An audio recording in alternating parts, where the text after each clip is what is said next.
आनंद आनंद। ओहो, फोर्क ही भूल गई मैं। ये भूलने की आदत बढ़ती ही जा रही है।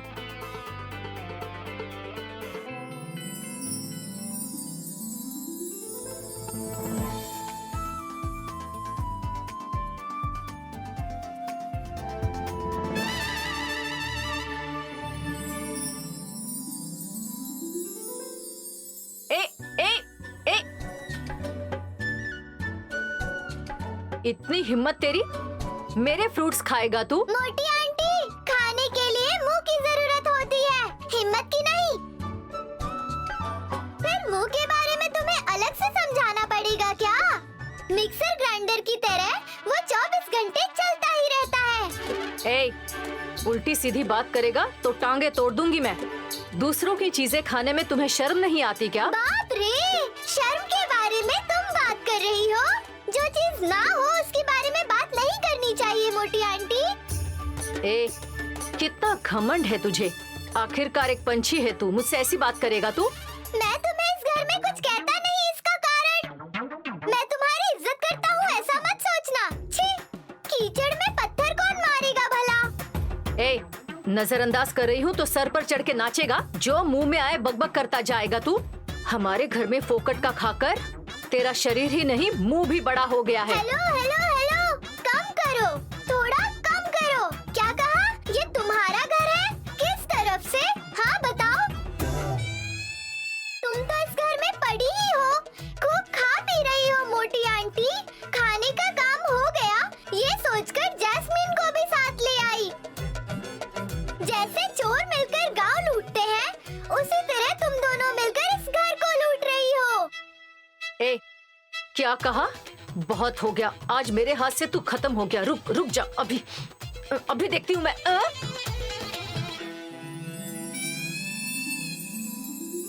अरे ओ शहजादी, मुझे मारने आ रही हो क्या? कल हमारे गांव में आओगी ना? वहाँ मैं लोकल हूँ। तुम्हें वहाँ सबक सिखाकर तीनों घाट का पानी नहीं पिलाया तो मेरा नाम भी शिवा नहीं। ये बात तुम याद रखना, समझी?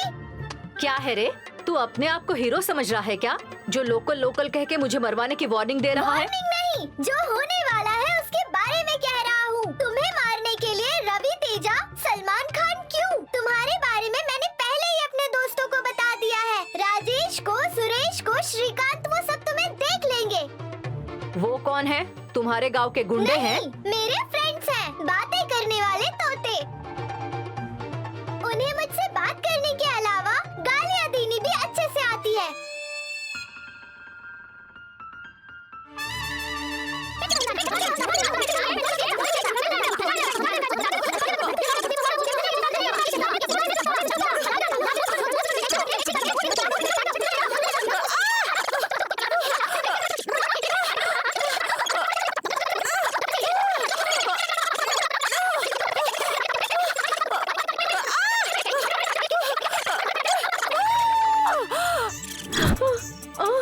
बाप रे, बाप रे, नहीं नहीं नहीं, बाप रे।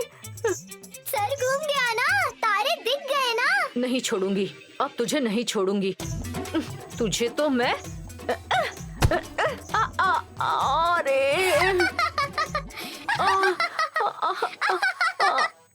अरे बाप रे, मर गई मर गई। ये देखो, मुझसे पंगा मत लो वरना मुंह सूज जाएगा। वैसे भी तुम्हारा मुंह अजीब सा है और सूज गया तो देखा भी नहीं जाएगा। ए, तुझे तो आंटी, आप चीखने के अलावा कुछ नहीं कर सकती क्या? जैस्मिन, सच कहा मैंने आंटी। आपने मुझे गोद तो लिया, मैं आपकी बेटी हूँ ये सभी को बताया, पर वो ललिता देवी मुझे नौकरानियों से भी हीन भाव से देखती है। अभी आपने देखा ना, सभी को मुझे खाना परोसने के लिए कहा, सभी के सामने मेरा इंसल्ट कर दिया। उस वक्त आपने भी कुछ नहीं कहा। मेरी बेटी कोई सर्वेंट नहीं है ऐसा कह के परोसने के लिए मना कर सकती थी। इस घर में गर्मियों में बारिश की तरह आती जाती रहती है। 2 दिन रहेंगी इसलिए झगड़ा क्यों करना है, इसलिए मैं चुप हूँ। नहीं तो ये दुरंधरा भी क्या चीज है बता देती उन्हें। हाँ,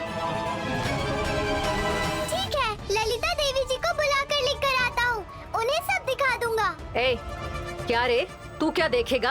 ए ए ए रुक जा, रुक जा, रुक जा। उसका नाम लेने से ही डर के सूखी जा रही हैं। ऐसे में आप उसे कुछ करके दिखाओगी? आप में कोई दम नहीं है, ये आज पता चला मुझे।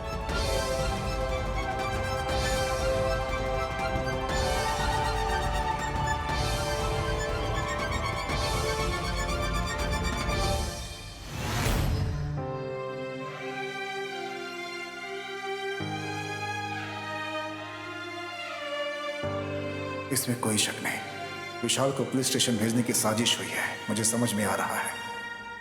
मुझे जहां तक पता है विशाल का कोई बाहर का शत्रु नहीं है। इतनी बड़ी साजिश करने की जरूरत घर के अंदर छुपा हुआ कोई शत्रु ही कर सकता है। जरूर ये तिलोत्तमा का ही काम होगा।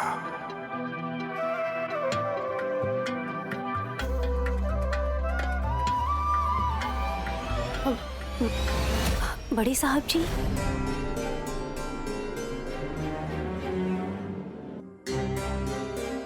बोलो बेटी। बड़ी साहब जी, आपसे एक विषय के बारे में बात करनी थी मुझे, पर कैसे कहूँ कि नहीं, कुछ समझ नहीं आ रहा। कोई बात नहीं, बोलो बेटी। कुछ आंखें देखी और कुछ बिना देखे हुए विषयों के आधार पर मैं बात कर रही हूँ। गलत लगे तो माफ कर दीजिएगा, लेकिन दया करके एक बार सोचने की कोशिश जरूर करिएगा। तुम किस बारे में बात कर रही हो बेटी? गायत्री माँ जी की हत्या के पीछे साजिश के बारे में। नहीं, कभी तो कहा नहीं, फिर आज इस बारे में क्यों बात कर रही हो तुम? जिंदगी और मौत के बीच झूल रहे गंगाधर उस विचित्र डब्बे को देते हुए उन्होंने रहस्य का खुलासा किया था। मेरे जिंदा रहने से जरूरी है गायत्री देवी की सच्चाई को विशाल बाबू को जानना। ये रहस्य इसमें है। दादाजी, इसमें क्या है? ये बात जानने के लिए हमें तो गायत्री माँ जी की अंगूठी की छाप चाहिए होगी ना दादाजी? तो फिर कैसे? गायत्री देवी के मायके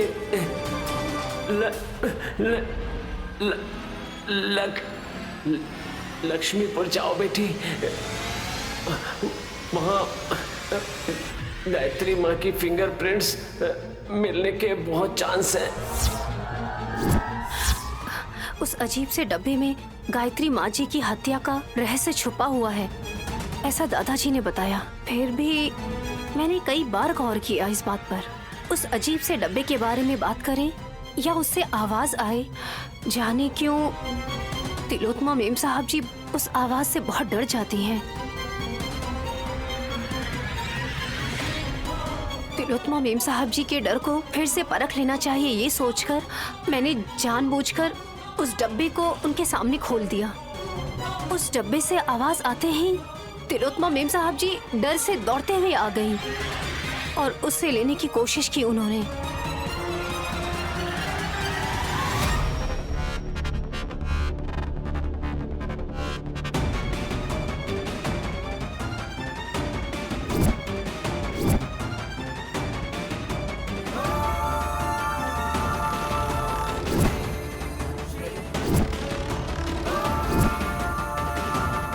बस उसी पल तिलोत्तमा मेम साहब जी उस डब्बे की आवाज से डर रही हैं, ये मुझे एहसास हो गया। नैनी, तुम कहना क्या चाहती हो? मुझे कुछ भी समझ में नहीं आ रहा। मुझे जाने क्यों गायत्री माँ जी की हत्या का, उस विचित्र डब्बे का, तिलोत्तमा मेम साहब जी का एक दूसरे से न जाने कुछ संबंध लग रहा है मुझे। नैनी को क्या तिलोत्तमा के बारे में सब कुछ पता चल गया? मतलब तुम कहना चाहती हो कि गायत्री देवी की हत्या तिलोत्तमा ने की है? अरे रे, नहीं, मैं ऐसा नहीं कह रही हूँ। इन तीनों के बीच जरूर कोई ना कोई कड़ी जुड़ी है, ऐसा कह रही हूँ मैं। मुझे एक और संदेह इस बात पे हो रहा है कि गायत्री माँ जी के अंगूठे की छाप के लिए मैं साहब जी लक्ष्मीपुर जाने की सोच रहे हैं। साहब जी, हम लक्ष्मीपुर जा रहे हैं इस विषय में जानकर तिलोत्तमा मेम साहब जी वो भी हमारे साथ लक्ष्मीपुर आना चाहती हैं, ये उन्होंने साहब जी से कहा। जबकि तिलोत्तमा मेम साहब जी को गांव बिल्कुल अच्छा नहीं लगता। इस बारे में विशाल को बताया क्या? नहीं साहब जी, बताना चाह रही हूँ। अब नहीं बेटी, बिल्कुल नहीं। ये क्या बड़े साहब जी, ऐसा क्यों कह रहे हैं? उनकी माँ की मरने के पीछे एक साजिश है, ये जानकर साहब जी पहले ही बहुत तकलीफ में हैं। ऐसे में कुछ ना बताकर अच्छा नहीं है ना। देखो नैनी, मानने के लिए सबूत चाहिए और साबित करने के लिए आधार चाहिए। विशाल के लिए तिलोत्तमा उसकी जान की तरह है। तिलोत्तमा के बारे में भगवान भी नीचे आकर के कहें तो वो नहीं मानेगा, बल्कि वो भड़क जाएगा। अगर हमें ये बातें विशाल को मनवानी है तो हमें पुख्ता सबूत चाहिए होगा। कल कैसे भी लक्ष्मीपुर निकल रहे हैं ना, वहां गायत्री देवी की अंगूठे की छाप मिलेगी। उनसे उस मैजिक बॉक्स को खोलेंगे तो गायत्री को किसने मारा ये सब कुछ पता चल जाएगा। लेकिन उस समय तक हमें इस बारे में विशाल को नहीं बताना है। ठीक है बड़े साहब जी। नहीं, सबसे जरूरी बात यह है कि तुम इस बात की इंक्वायरी कर रही हो कि गायत्री को किसने मारा तो वो लोग तुम्हें हानि पहुंचा सकते हैं। तुम्हें सावधान रहना होगा। गायत्री को तो मैं नहीं बचा सका, कम से कम अपने बेटे की पत्नी को बचाने की कोशिश तो कर ही सकता हूं। तुम जाओ बेटी।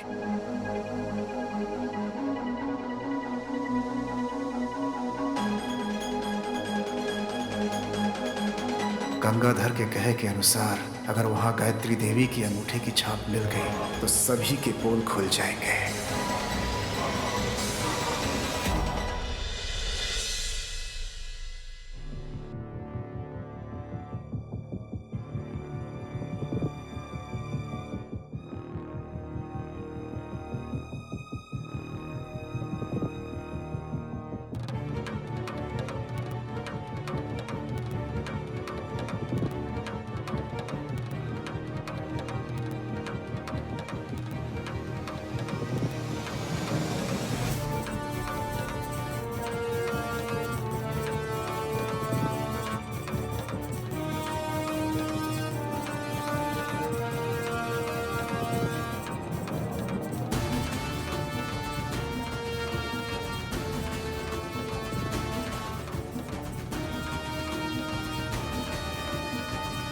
साहब जी, कितना समय हो गया है? 2 o'clock। मतलब 2 बज रहे हैं? ये क्या साहब जी, दोपहर के 2 बज रहे, ऐसा समझ रहे हैं क्या? जो ऐसे बैठकर अभी तक आप काम कर रहे हैं? ऐसे आधी रात तक अगर आप जागते रहेंगे तो फिर आपकी तबीयत का क्या होगा साहब जी? कहती हूँ तो आप मानते नहीं हैं। काम पर ही ध्यान नहीं देना है, बल्कि सेहत पर भी पूरा ध्यान देना है आपको। ये ऑफिस का काम नहीं है नैनी, एक जरूरी विषय से संबंधित जानकारी को समझ रहा हूँ। महत्वपूर्ण विषय क्या है साहब जी? मैजिक बॉक्स में रखे मेमोरी कार्ड को खोलने के लिए हमें माँ के फिंगरप्रिंट्स चाहिए, लेकिन माँ के फिंगरप्रिंट्स डॉक्यूमेंट्स पर या फिर किसी पेपर पर ही मिल सकते हैं। वैसे पेपर पर छपे फिंगरप्रिंट्स की सहायता से मेमोरी कार्ड कैसे खोल सकते हैं? उस पेपर पर आ रहे फिंगरप्रिंट्स को पेपर पर न होकर किसी और चीजों पर उन्हें प्लेस कर सकते हैं क्या? वैसे मेमोरी कार्ड को खोलने के लिए किस तरह की टेक्नोलॉजी अवेलेबल है, बस यही स्टडी कर रहा हूँ। ओह, गायत्री माँ जी के अंगूठे की छाप अगर किसी कागज में मिल जाए तो उस कागज को वैसे रखने से तुरंत उस मेमोरी कार्ड में क्या है ये हमें मालूम हो जाएगा क्या? लेकिन आप जैसा कह रहे हैं इतना आसान नहीं लग रहा है साहब जी। उसे खोलना है मतलब ये बहुत बड़ा काम है साहब जी। हाँ,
अरे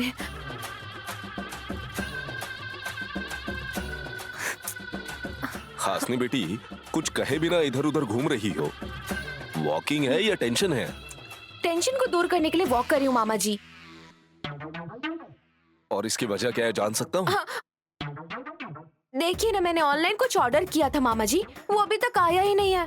और तो और हमें लक्ष्मीपुर भी जाना है, उसी बात का टेंशन हो रहा है मुझे। मैडम, हाँ, आ गया। जाइए आप, जाइए। हासनी बेटी, हाँ, तुम इतनी टेंशन में हो तो तुमने क्या ऑर्डर किया, जान सकता हूँ? खाने वाले को खाने के बारे में, सिनेमा देखने वाले को कहानी के बारे में नहीं पूछते मामा जी। अरे नहीं, मेरा है ये, मेरा है। सासू माँ, आप तो एकदम समय पर आई है सासू माँ। अपने अमृत हाथों से आप इसे ओपन कर देंगे प्लीज। मैं देख रही हूँ तुम हर रोज कामचोर होती जा रही हो हासिनी। इसे खोलने से तुम थक नहीं जाओगी। मुंह बंद करके खोलो इसे। अरे सासू माँ, इसे खोलने को कहा है मैंने, कामचोरी की वजह से नहीं कहा। आपके हाथों से खुलवाऊंगी तो मैंने जो सोचा है वो होकर रहेगा, ऐसा मानना है मेरा। हाँ, तुम्हारा हाथ शुभ है ऐसा हासनी अगर इतने मन से बता रही है तो तुम मना क्यों कर रही हो दीदी? बेचारी हासनी ने कुछ तो मंगवाया दीदी। तुम अपने हाथों से खोलोगी तो इसे थोड़ी खुशी मिल जाएगी। प्लीज सासू माँ, प्लीज।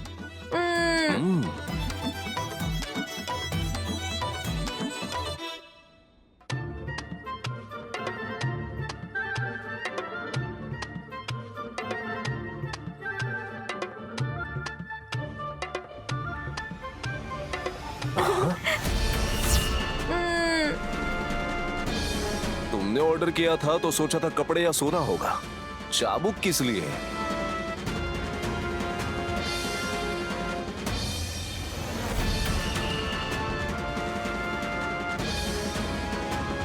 आप सबकी नजरों में ये चाबुक है, लेकिन मेरी नजर से देखे तो ये कातिलों के लिए है यम की रस्सी। बीच में ये कातिल कौन है बेटी? गायत्री सासू माँ को मारने वाला कातिल।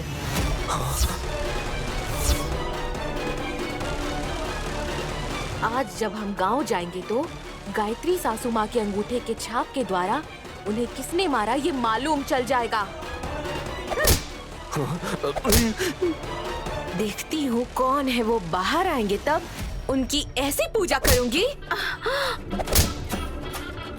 इसी चाबुक से उन्हें पागल कुत्ते को मारने की तरह मारूंगी मामा जी। उन्हें कैसे मारूंगी पता है? हाँ। ये लीजिए, पकड़िए।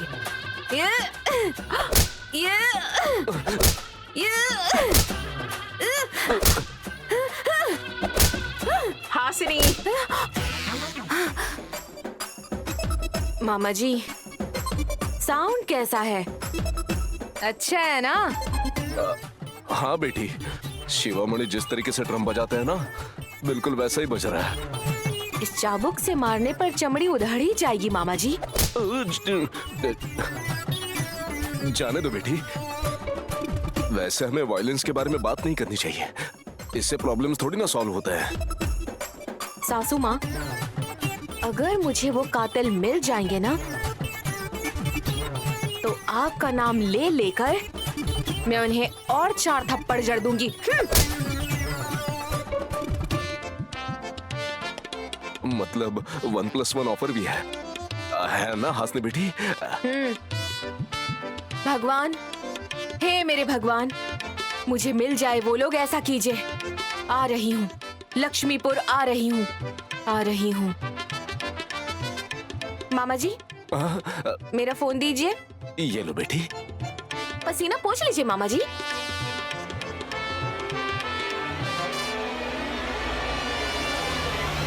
देखा दीदी, बलि चढ़े हुए जानवर खुद अपने गले में माला डालते हैं, वैसे हमें मारने वाला चाबुक तुम्हारे हाथों से ही खुलना था। अब वो बेवकूफ है, उसकी बातों से हम परेशान क्यों हो रहे हैं? चलो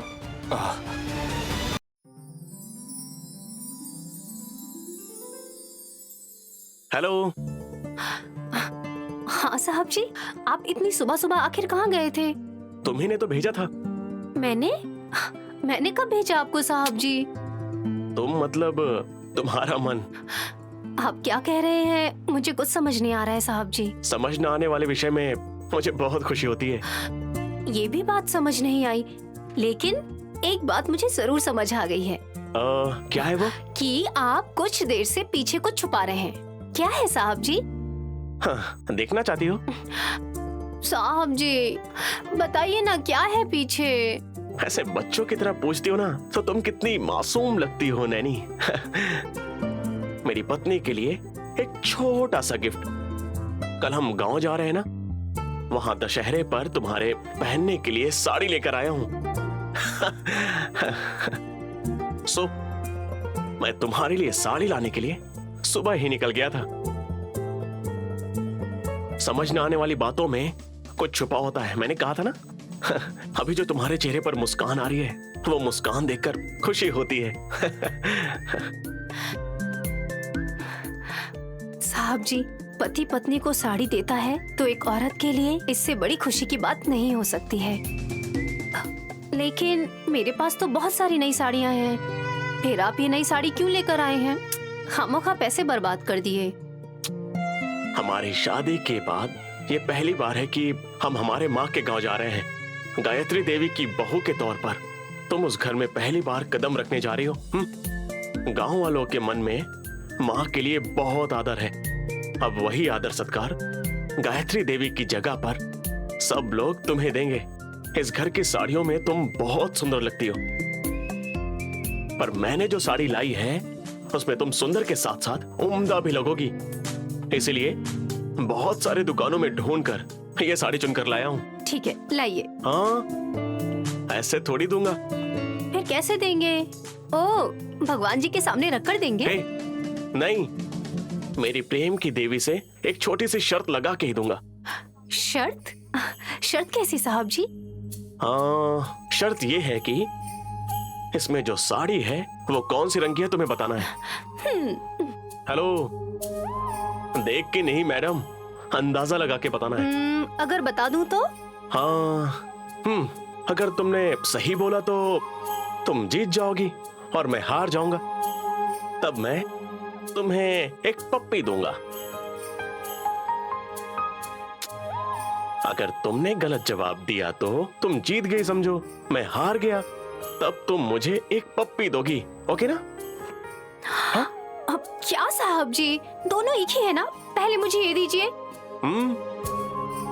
हो ही नहीं सकता। शर्त शर्त होती है। तुम गेस करके बताओगी बस, बाकी मुझे कुछ भी नहीं सुनना। साहब जी। हाँ, बोलना ही होगा देवी जी, और कोई रास्ता नहीं है। हरा रंग शायद। खोल कर देखो।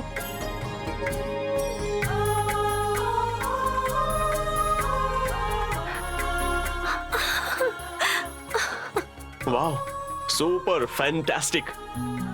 मैं हार गया हूँ।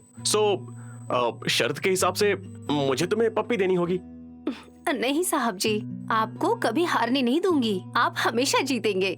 अभी भी ये समझिए कि आप ही जीते हैं, मैं नहीं। एहसास की जो जुबान बन गए,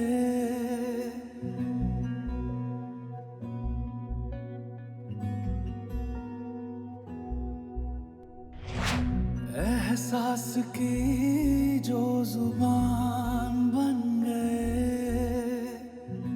दिल में मेरे मेहमान बन गए।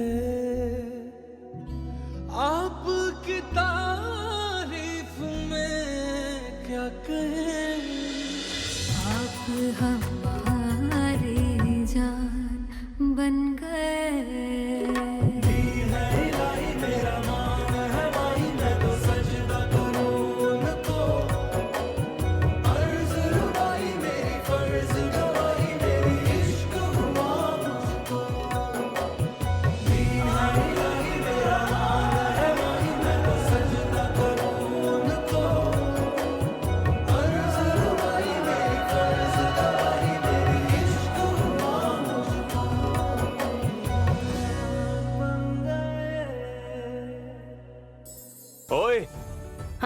घर में सभी के लिए साड़ियाँ लेकर आया हूँ, वहाँ सोफे पर रखा हुआ है। ठीक है साहब जी।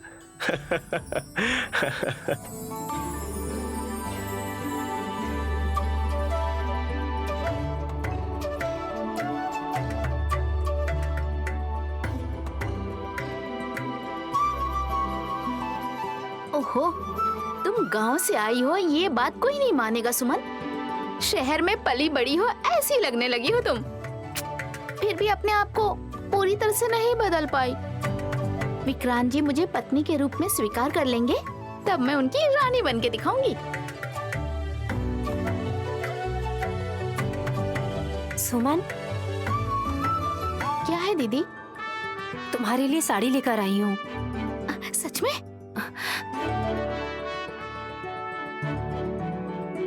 गायत्री माँ जी के गांव जा रहे हैं ना सुमन, पूजा में ये साड़ी पहन लेना। थैंक यू दीदी, थैंक यू सो मच। अरे बाप रे, कितनी अच्छी साड़ी है। वैसे कितने की है? हाँ, 10,000 की। जिंदगी में इतनी महंगी साड़ी पहनूंगी सपने में भी नहीं सोचा था दीदी। लगता है मेरी किस्मत ना भगवान जी ने अपने हाथों से लिखी है। थैंक यू दीदी, आप मेरे लिए इतनी महंगी साड़ी लेकर आई। Thank you so much. मैं नहीं लाई हूँ सुमन, हम दशहरे पर गांव जा रहे हैं ना, इसलिए साहब जी सबके लिए कपड़े लेकर आए हैं। ओह, जीजा जी साड़ी लाए हैं। मुझे लगा अपना प्यार दिखाने के लिए आप मेरे लिए साड़ी लाई हैं। मेरी बहन पर मेरा प्यार दिखावे जैसा क्यों होगा सुमन? इस बहन की हमेशा तुम जान बनकर रहोगी सुमन। दीदी, ये आपके हाथ में क्या है? मेरी साड़ी। मैं एक बार देखूं क्या? बहुत सुंदर है दीदी, ये साड़ी सच में बहुत सुंदर है। मुझे ये वाली साड़ी बहुत पसंद आई दीदी। तुम्हारी साड़ी भी तो अच्छी है ना सुमन? सच में? एक मिनट। हाँ,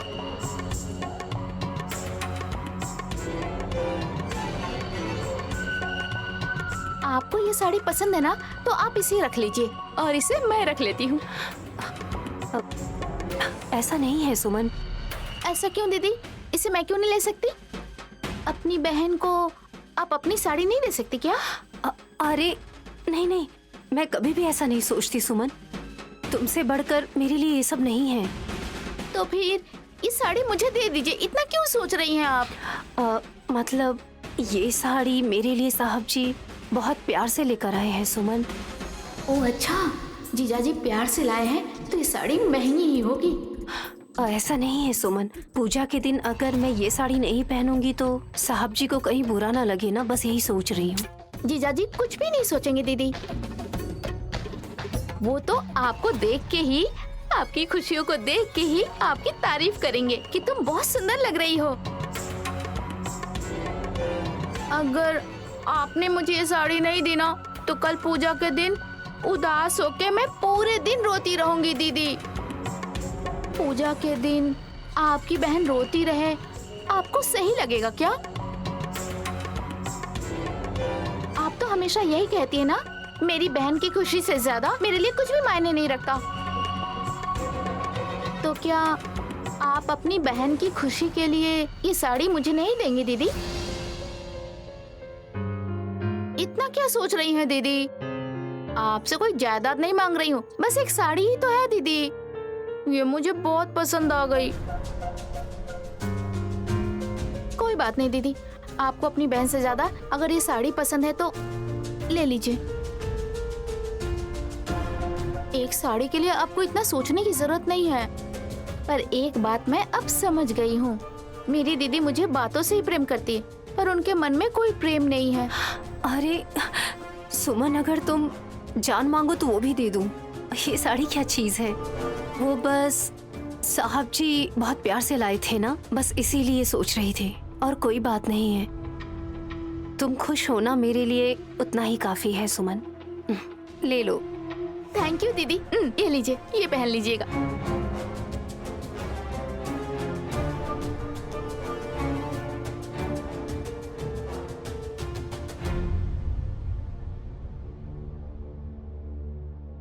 माँ जी के प्रतिरूप की तरह साहब जी वो साड़ी लेकर आए।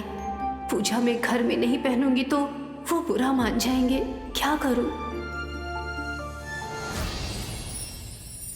धुरंधर बुआ जी, धुरंधर बुआ जी। आ गई है सर खाने। क्या है? धुरंधर बुआ जी, आप किसी काम में बिजी है क्या? हाँ मतलब मेरा मतलब आपका खाने और सोने के अलावा इस घर में काम क्या रहता है?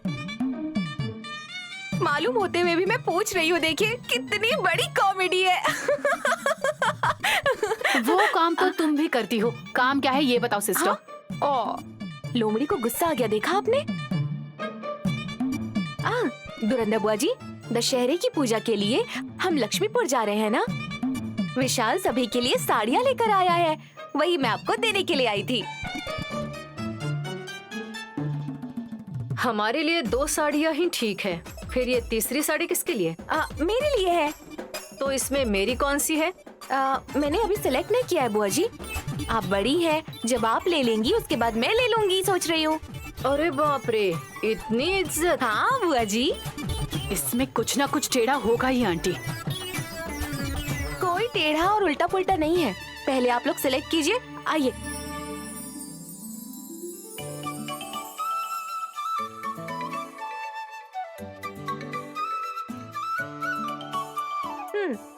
देखिए।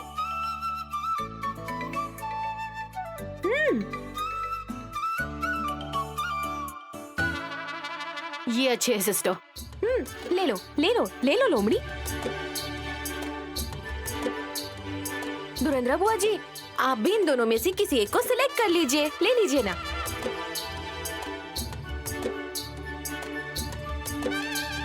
ये ठीक है।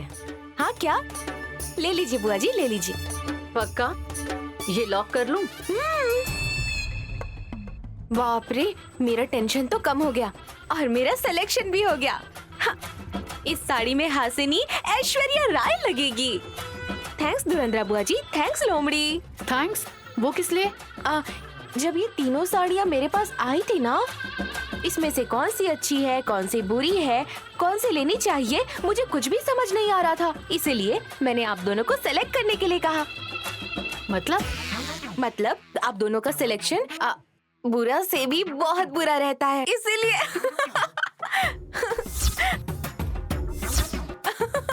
आप लोगों के लेने के बाद जो बचेगा वो बेस्ट रहेगा, मैं ये बात जानती थी। ऐसे ही प्लान किया था मैंने। बोलिए, देखा मेरा दिमाग? तुम्हें तो मैं जा रही हूँ।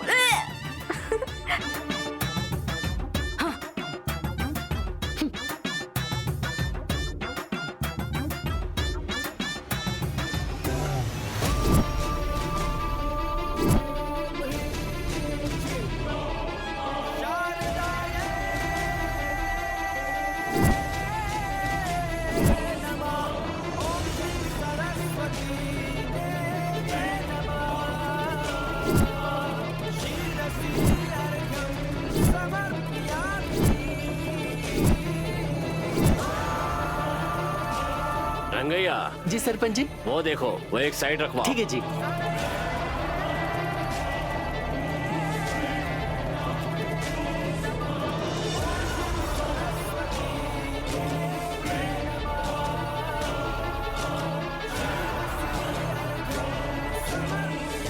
वहाँ से बाबूजी निकलने वाले हैं, जल्दी करो, सब काम हो जाना चाहिए। बाबूजी के गांव में कदम रखने से पहले सारा घर सजाना होगा, एकदम चकाचक होना चाहिए। जल्दी करो, जल्दी करो।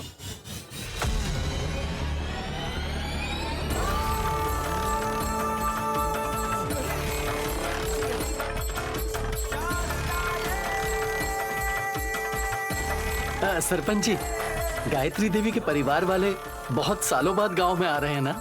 हाँ, गायत्री माँ जब यहाँ पर थी तो गांव में कोई भी उत्सव होता पूरा गांव खिलखिलाता रहता।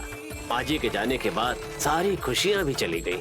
इस घर की ही नहीं, हमारे गांव की भी रौनक चली गई। हाँ, इतने सालों के बाद उनका पूरा परिवार साथ में आ रहा है। हाँ।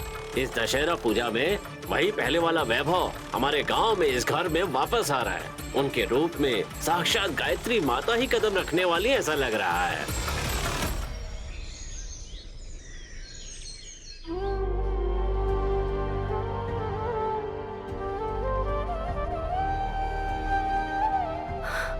माँ जी, ये जीवन आपने दान में दिया है। आज के दिन मैं यहाँ पर हूँ और इतनी खुश हूँ। इन सब की वजह सिर्फ और सिर्फ आप ही हैं। अच्छा परिवार दिया है, परिवार में अच्छे लोग मिले हैं, कई जन्मों तक याद रखने वाली यादें दी हैं। इतना सब होने के बावजूद भी एक छोटी सी बात रह गई है माँ जी। मुझे इतनी जिंदगी दी है, इसके लिए मैं देवी माँ को धन्यवाद कहने के अलावा ऋण उतारने का अवसर नहीं मिला मुझे। लेकिन अब जाके आपका ऋण उतारने का अवसर मिला है माँ जी।